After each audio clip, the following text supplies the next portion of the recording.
TV news. सबसे पहले headline.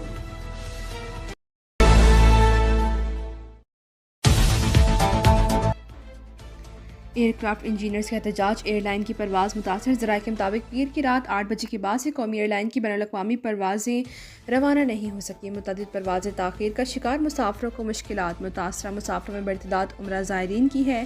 CEO कौमी एयरलाइन की एयरक्राफ्ट इंजीनियर्स के खिलाफ सख्त कार्रवाई की हदायत। तर्जमान कौमी एयरलाइन ने कहा कि इंतज़ामिया मुतबादिल इंजीनियरिंग खदमात दूसरी एयरलाइन से हासिल कर रही है। तमाम परवाज़ें रवाना कर दी जाएंगी। सोसाइटी ऑफ एयरक्राफ्ट इंजीनियर्स की कोई कानूनी हैसियत नहीं। तहरीक का बुनियादी मकसद कौमी एयरलाइन की निजकारी को सबूतास करना है। सेफ्टी का बहाना बनाकर मंसूबे के तहत बैक वक्त काम छोड़ना मज़मूम साजिश है। लाजमी सर्विस एक नाफिजुल अमल है। हड़ताल या काम छोड़ना कानूनी तौर पर जुर्म है। इस पर कानूनी कार्रवाई होगी।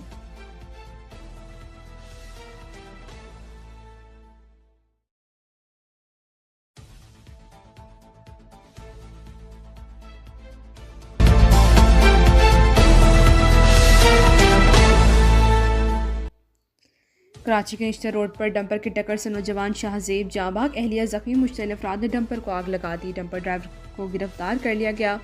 डंपर एसोसिएशन के रहनुमा लियाकत महसूद मुसल्लह गार्ड के हमरा वाक़े की जगह पहुंच गए। लियाकत महसूद के गार्ड ने जाते हुए सरेआम फायरिंग कर दी और फरार हो गया। गार्डन राम स्वामी में मुश्तलिल अफराद ने हादसे का सबब बनने वाले डंपर को दोबारा आग लगा दी।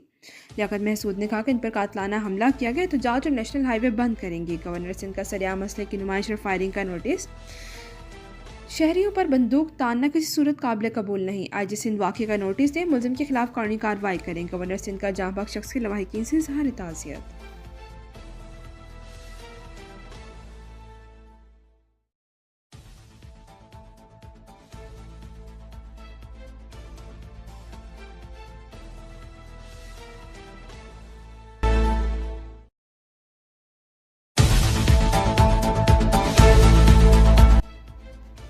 लेफ्टिनेंट जनरल अहमद शरीफ चौधरी ने कहा कि ऐसे शवाहिद मौजूद हैं कि भारत इस बार समंदर के रास्ते से कोई कार्रवाई कर सकता है।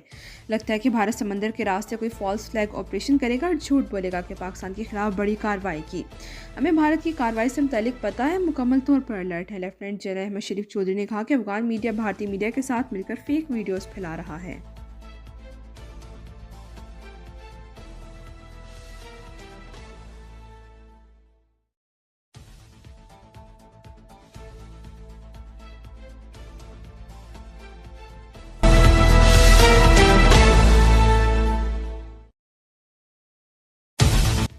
अहमद शरीफ चौधरी ने कहा कि पाकिस्तान ने अमेरिका को अफगानिस्तान पर हमले के लिए अपनी सरजमीन के इस्तेमाल की इजाज़त नहीं दी। अमेरिकी ड्रोन्स के जरिए पाकिस्तान से अफगानिस्तान में हमले का इल्ज़ाम झूठा है। हमारा अमेरिका के साथ ऐसा कोई मुआहदा नहीं कि अमेरिका पाकिस्तान से ड्रोन के जरिए अफगानिस्तान में कार्रवाई करे। पेशावर में सहाफ़ियों से गुफ्तगू में DGISPR लेफ्टिनेंट जनरल अहमद शरीफ चौधरी ने कहा कि सालसों की दरख्वास्त पर अफगान तालिबान के साथ मुज़ाकरात जारी हैं, वरना हम दूसरे तरीके से भी हल कर सकते हैं। दोहर इस्तांबुल में एक निकात एजेंडे पर बात हुई और वो था अफगानिस्तान से सरहद पार दहशतगर्दी का खात्मा। पाकिस्तान में अफगानिस्तान से होने वाली दहशतगर्दी में अफगान फौज के सिपाही भी मुलविस हैं। सरहदी इलाकों में मारे गए दहशतगर्दों में बड़ी तादाद अफगान तालिबान दहशतगर्दों की है।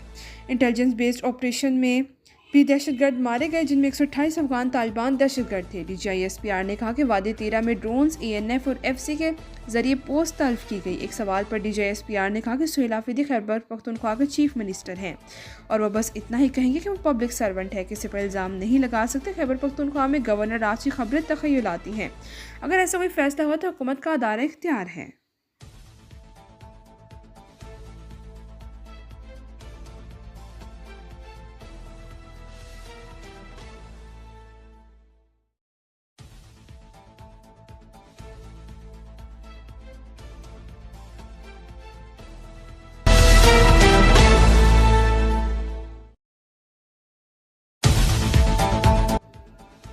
शहबाज शरीफ ने पीपल पार्टी से 27वीं आईनी तरमीम की हिमायत की दरख्वास्त कर दी। बिलावल भुट्टो ने पीपल्स पार्टी की सेंट्रल एग्जीक्यूटिव कमेटी का इजलास जुमेरात को तलब कर लिया। बिलावल का कहना है कि मुजवज़ा 27वीं आईनी तरमीम में आईनी अदालत का क़याम, एग्जीक्यूटिव मजिस्ट्रेट की बहाली और जजेस के तबादले का इख्तियार शामिल है।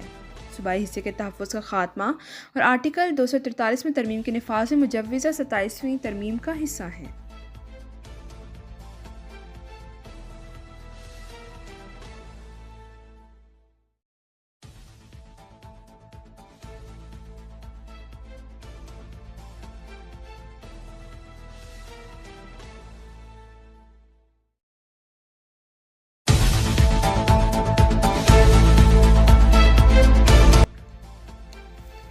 वफाकी हुकूमत ने 27वीं आईनी तरमीम की तैयारी पकड़ ली। आर्टिकल 243 में तरमीम होगी। तरमीम में आलमी अदालतों का मामला भी शामिल। एग्जीक्यूटिव की मजिस्ट्रियल पावर की डिस्ट्रिक्ट लेवल पर तरसील भी मुजवज़ा तरमीम में शामिल होगी। इसके साथ पूरे मुल्क में एक ही निसाब का होना भी 27वीं तरमीम की तैयारी में ज़ेर गौर आने का इम्कान। वज़ीर मुमलिकत बराए कानून बैरिस्टर अकील मलिक ने कहा कि 27वीं तरमीम पर बातचीत चल रही है, लेकिन बाज़ाब्ता काम शुरू नहीं हुआ। अकील मलिक ने कहा कि NFC अवार्ड के मौजूदा फार्मूले में तब्दीली की ज़रूरत है।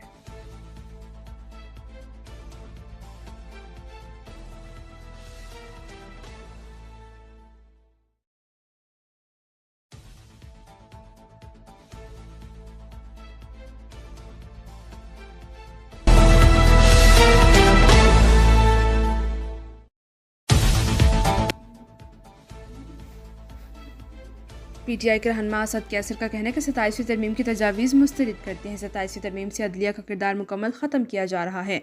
अगर पीपल्स पार्टी 27वीं तरमीम के खिलाफ खड़ी हो तो हम इनसे बातचीत के लिए तैयार हैं। आइन की बहाली NFC अवार्ड पर बिलाल भुट्टो से भी बात करने को तैयार हैं।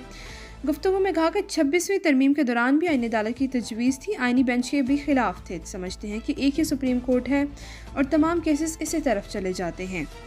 27वीं तरमीम में सदारती इख्तियारात और NFC को छेड़ा जा रहा है। 27वीं तरमीम पर पीपल्स पार्टी क्या पोजीशन लेती है? सेनेटर फैसल वावडा ने कहा कि 27वीं तरमीम आसानी से पास हो जाएगी।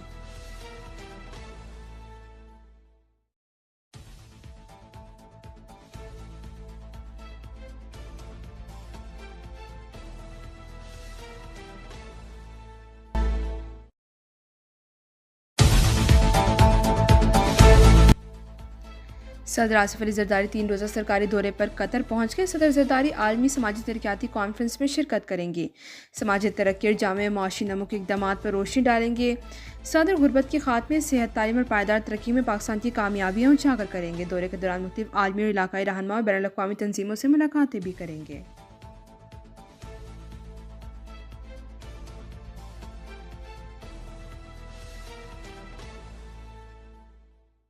अब तक के लिए इतना ही। मज़ीद ताज़ा तरीन खबरों के लिए देखते रहिए लपैट न्यूज़।